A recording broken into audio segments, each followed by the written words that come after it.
हरियाणा की हर अपडेट के लिए बेल आइकन दबाएं और सब्सक्राइब करें STV हरियाणा न्यूज। बड़ौदा में उपचुनाव होना है और इसको लेकर हरियाणा न्यूज की टीम ने बड़ौदा विधानसभा के अंतर्गत आने वाले तमाम 54 गांव का दौरा किया और जाना कि लोगों की क्या कुछ प्रतिक्रियाएं हैं। हमने सुपर सर्वे भी किया, जरा देखिए रिपोर्ट।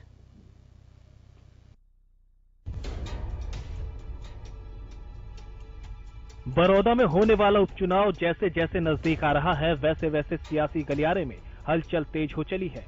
बड़ौदा के उपचुनाव को जीतने के लिए सभी पार्टियां सियासी शतरंज पर अपनी बिसात बिछा रही हैं। लेकिन इस जंग में किसको जीत मिलेगी और किसे शहर मात, इसका फैसला तो बड़ौदा की जनता ही करेगी।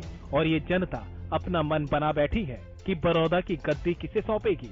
बड़ौदा का ये उपचुनाव इसलिए भी दिलचस्प हो जाता है क्योंकि हरियाणा की पहचान देश में कृषि प्रधान राज्य के तौर पर होती है। हरियाणा का किसान जब अपना पसीना बहाता है तब देश के लोगों की रगों में खून बहता है। और किसान के लिए ही सरकार लेकर आई 3 कृषि कानून।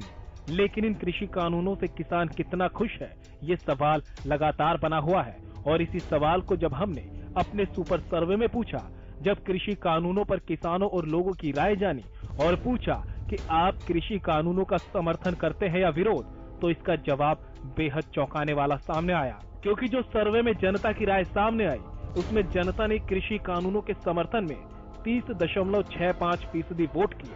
लेकिन आप हैरान रह जाएंगे ये जानकर कि बड़ौदा की जनता कृषि कानूनों के विरोध में दिखी और कृषि कानूनों के विरोध में 69.35% वोट किए गए।